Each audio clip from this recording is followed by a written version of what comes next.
दोस्तों, प्यारे बच्चों, नमस्ते। आज हम परमाणु के बारे में जानेंगे। परमाणु क्या होता है, परमाणु कैसा होता है, इसके बारे में आज हमको जानना है। यह कक्षा 9 की एनसीईआरटी के बुक से लिया गया है। अध्याय का नाम है परमाणु एवं अणु। तो हमारे दो क्वेश्चन हैं, परमाणु क्या होते हैं और दूसरा क्वेश्चन है परमाणु कितने बड़े होते हैं, यानी परमाणु की साइज़ छोटी होती है, बड़ी होती है। तो रसायन विज्ञान की पढ़ाई करने के लिए, विज्ञान की पढ़ाई करने के लिए परमाणु के बारे में जानना अति आवश्यक है। यदि हम परमाणु को जानेंगे तभी हम रसायन विज्ञान की पढ़ाई ठीक से कर सकते हैं। तो परमाणु को हम इस प्रकार समझेंगे, जिस तरह से कोई दीवार बनाने के लिए, यदि हम एक दीवार बनाते हैं तो उसके लिए क्या लगता है, ईंट लगता है। यानी एक एक ईंट यदि हम जोड़ते हैं तो हमारा दीवार बड़ा बन जाता है। बड़ी सी दीवार, छोटी दीवार, चाहे आप दीवार बनाना चाहते हैं तो ईंट लगता है। एक एक ईंट को जोड़ते हैं तो हमारा क्या बन जाता है, दीवार बन जाता है। तो दीवार के लिए क्या ज़रूरी है, ईंट। यानी ईंट क्या है, इकाई है, यानी उसका मात्रक है। एक एक ईंट जोड़ेंगे तो दीवार बन जाएगी।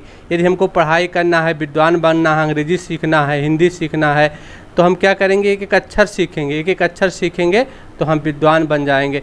यानी पढ़ाई के लिए अक्षर एक इकाई है। ठीक इसी प्रकार हमारे शरीर की क्या इकाई होती है, हमारा शरीर किससे बना होता है, छोटे छोटे सेलों से बना होता है। एक सेल हमारा बीमार होगा तो हमारे शरीर का एक सेल बीमार होगा तो पूरा शरीर बीमार हो सकता है, वह बीमारी पूरे शरीर में फैल सकती है। तो कहने का मतलब है, एक ईंट जो होता है वह हमारी एक इकाई है, एक दीवार की। एक अक्षर, ये हमको पढ़ने के लिए, विद्वान बनने के लिए एक अक्षर उसकी इकाई है। ठीक इसी प्रकार से द्रव्य या पदार्थ, कोई द्रव्य की इकाई क्या होता है, परमाणु होता है। द्रव्य की इकाई क्या है, परमाणु है। यानी कोई द्रव्य है, पानी है तो उसका एक परमाणु होगा, हवा है तो उसका एक परमाणु होगा। यानी सभी द्रव्यों का, सभी पदार्थों का, सभी तत्वों का एक क्या होता है, इकाई होता है। उस इकाई को हम क्या कहते हैं, परमाणु कहते हैं। तो पहला क्वेश्चन हमारा ये हो गया। अब हम दूसरा क्वेश्चन करेंगे। दूसरा क्वेश्चन कह रहा है परमाणु कितने बड़े होते हैं, यानी परमाणु की साइज कितनी होती है। अब हम परमाणु की साइज को समझेंगे, कैसे परमाणु कितना बड़ा होता है, कितना छोटा होता है। पहली बात तो परमाणु इतना छोटा होता है कि हम अपनी आँखों से नहीं देख सकते हैं, वह बहुत ही छोटा है।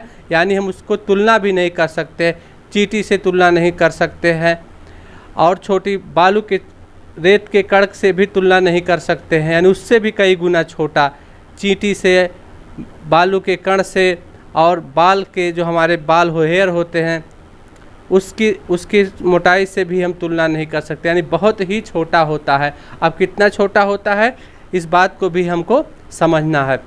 जिस तरह से हम एक एक ईंटा जोड़ करके हमारी दीवार बनती है, इसी तरह से यदि एक एक परमाणु को हम रखते जाते हैं, लाखों परमाणुओं को ईंटे की तरह से, जिस तरह से दीवार में ईंटा एक एक ईंटा जोड़ा जाता है, लाखों परमाणुओं को ईंटे की तरह से एक एक करके हम रखते जाएंगे, तो जा कर के एक कागज़ की शीट के बराबर, एक कागज़ के पन्ने के बराबर मोटाई का वो परमाणु बन पाता है। इस तरह से परमाणु बहुत छोटा होता है और किसी भी पदार्थ की, द्रव्य की इकाई कहलाता है। और परमाणु का आकार क्या होता है, परमाणु की त्रिज्या कितनी होती है, तो हम इसको बताएंगे। परमाणु की त्रिज्या, यानी परमाणु की त्रिज्या, ये बहुत इम्पोर्टेंट है, इसे हम याद रखना है। रेडियस ऑफ एटम, परमाणु की त्रिज्या होती है नैनोमीटर। किस में होता है, नैनोमीटर। ये नैनोमीटर हमारी परमाणु की त्रिज्या, नैनो का मतलब हो 10⁻⁹ मीटर। ये हमारा ये परमाणु की त्रिज्या होती है।